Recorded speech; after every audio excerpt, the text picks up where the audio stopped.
Alright, so on to lesson 9.2. Remember that a pointer contains a value, which is a memory address. Every pointer is designed to contain a memory address, and a memory address is just a number and a binary sequence, no different than any other number.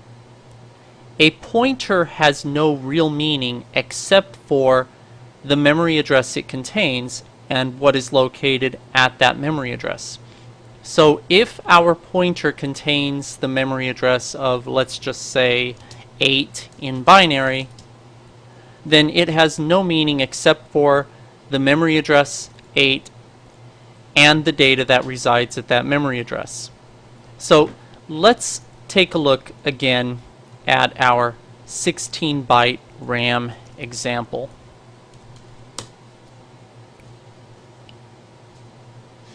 Now, remember that since we are talking about a string of text, we are talking about the data type char, which is of course short for character, which refers to single bytes of ASCII encoded text. Remember that char is always 1 byte in size. ASCII characters are always stored in a single byte of RAM. Notice that we have reverted back to the state of RAM before we changed the A to a B like we did in the last example. Everything is reverted back to the way it was when we started. Now, in this example, we still have a pointer named PTR, and this pointer PTR still contains the memory address 8 in binary, which corresponds to the start of the string, which is of course the A character. Now, we know from the previous example that you can change the data at this location with the following line of code, like so. And this would effectively go here and change this to a B, like so. What if we wanted to change the next character? So, what if we wanted to change this character? How do we do that? In general, if you want to look at or change any data in memory, you only need to know the memory address of the data that you want to change. It turns out we already know the memory address of the next character. It's simply going to be 8 plus 1, which is 9, which in binary would look like this. In other words, if we just add 1 to the memory address, let's revert back here to make this the way it used to look.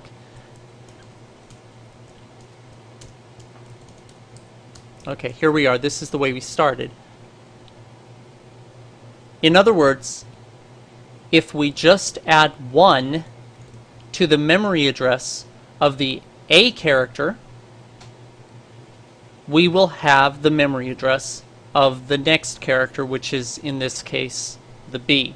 If we add 1 to that address, we get the memory address for the C. If we add 1 to that, we get the memory address of the 1, and so on. If we want to change the lowercase a in our RAM, we simply set a pointer called PTR, for example, to that memory address, which is in this case 8, and we set star PTR to a new value, for example, like so. And then, of course, this line of code will have the effect of locating this position of memory and changing what is at that location so that it becomes a B, like so. If we want to change the next character, then we would set PTR to point at the memory address 9, which is right here, and then we would once again be able to, once we've set it to that memory address, we can once again write star PTR equals, let's say, C, and now because it's pointing to that memory address, it will directly manipulate it and change it into a C, like so. So now let me show you that in action. Let's first of all revert this back to the way it was when we started. So this is of course going to be... Okay, so here we go.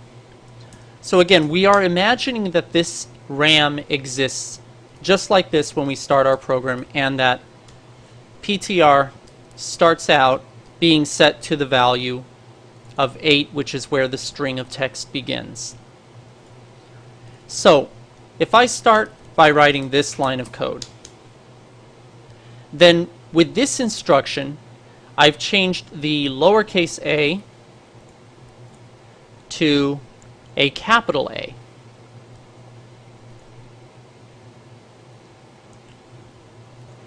Which of course means that this is also going to become a 0, because if you remember, this third bit is basically a flag that indicates lowercase or capital in the case of letters. Now if I write PTR equals PTR plus 1, remember PTR is the memory address, not what is at the memory address, but the memory address. So here what I'm saying is I'm changing PTR, which is a pointer which contains a memory address. A memory address is just a number. I'm saying make that 1 higher. So now PTR will no longer be pointing at 8, it will be pointing at 9. And now if after writing that I write this, now I've changed where PTR points by adding 1 to it. And now that it points to this location, if I manipulate it like so, I have just changed the lowercase b to a capital B. I can do it again. I can write PTR equals PTR plus 1, and then I can write star PTR equals C. And with these two lines of code, what I am doing is, first of all, by adding 1 to PTR, I'm making it now point at the memory address, not 8, not 9, but 10, because I've added 2. And then by changing it to a capital C, I have manipulated it like so. So what are we saying here? First of all, the pointer PTR is pointing at the memory address 8, which is the lowercase a in our 16-byte memory. By executing the instruction star PTR equals capital A, we have changed the lowercase a into a capital A. Then we added 1 to our pointer. Now instead of the pointer looking at position 8, where the lowercase a was, it is now looking at position 9, where the lowercase b is. Then we changed the lowercase b to a capital B, and finally we changed the lowercase c to a capital C. When we are all done with that, we are left with this situation.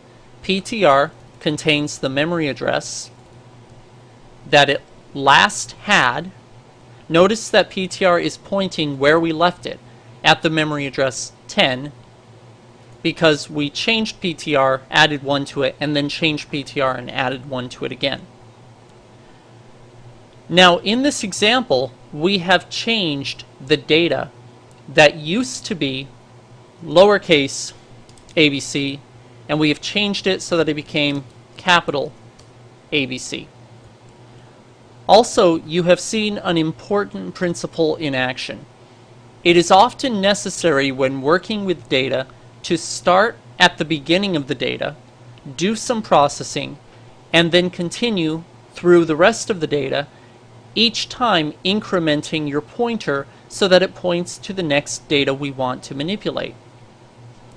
For example, if you had, let's say, a music file that you wanted to play, you would point the pointer to the start of the music file, do some processing, which in this case would in some way relate to playing that music, and then you would move your pointer and so on. That's a simplified example, but I want you to understand the concept. You set the pointer to the start of the data, and then you do whatever actions you're going to do on that data, and then you increment the pointer, do the data again, increment the pointer again, and you keep doing that until you have gone through all of the data.